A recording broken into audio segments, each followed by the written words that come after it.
မင်္ဂလာပါတင်ငယ်ချင်းမျိုးနဲ့ငမိုးရရက်ကွက်ငမိုးရ6လမ်းအပိုင်း3ဘိုလန်းအနီးမှာ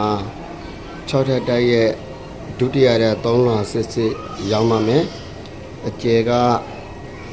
12ပေ50ရှိပါတယ် UCC ပါပါတယ်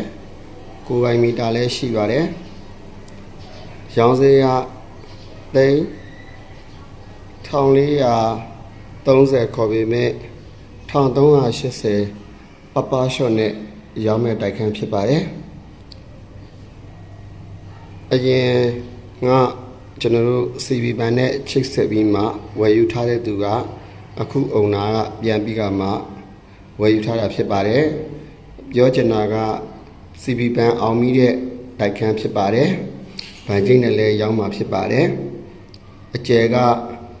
12ပေ50အလွာက6ထပ်တိုက်ရဲ့ဒုတိယတဲ့စစ်ဖြစ်ပါတယ်အလွာက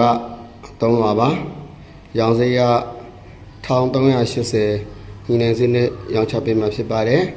ဒီတိုက်ခန်းဝယ်ယူမဲ့ဆိုရင်39ခွန်9456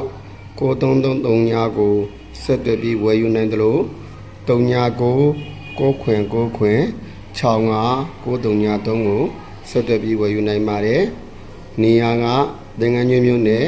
ငမိုးရိပ်ရက်ကွက်ငမိုးရိပ်6လမ်းအပိုင်း3ဘိုလန်းအနီးကကိုကွက်ဖြစ်ပါတယ်အခုလိုကျွန်တော်ရဲ့ post ကိုစုံအောင်ကြည့်ရှုပေးလို့ကြည့်ရှုသူအားလုံးကိုကျေးဇူးတင်ပါတယ်လို့ပြောပြရစီအားလုံးကိုကျေးဇူးတင်ပါတယ်ခင်ဗျာ